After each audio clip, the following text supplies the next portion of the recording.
Oi, professor. Novamente, mais um vídeo aqui para falar da sessão. Eu comentei então com você, lá no início, vamos voltar aqui, que aqui, no diálogo aberto, você propõe a situação-problema, ou seja, aquele problema central que o professor vai tratar com o aluno em sala de aula, na aula de hoje, certo?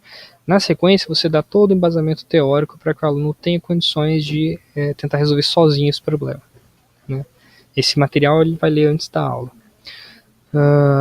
Na sequência, depois que eu dou todo esse conteúdo, eu venho aqui com o tópico sem medo de errar. E aqui, professor, repara que a gente tem uma estimativa de cerca de 2 páginas. Você pode se estender até 2 páginas para falar da resolução desse problema, certo?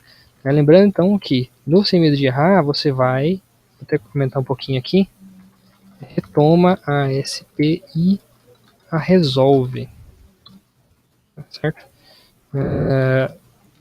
Então você vai lembrar, olha, aluno, lembra do contexto que eu apresentei para você no início da sua unidade, falava de você trabalhando na empresa tal, se foi proposto essa seguinte tarefa para você resolver no decorrer dessa unidade. Nessa sessão especificamente, você vai cumprir essa etapa dessa tarefa. Lembra que você tinha que fazer isso, isso, isso. Daí, na sequência, você diz qual que é a resposta padrão que o aluno deveria apresentar para esse problema. Se esse problema era, olha, você precisa fazer um estudo de volumetria. Então aqui precisaria ter o desenho com a volumetria, os detalhes, tudo que o aluno teria que dar como resposta a este problema, a gente teria que colocar nesse trecho. Professor, a gente tem até umas 2 páginas para fazer.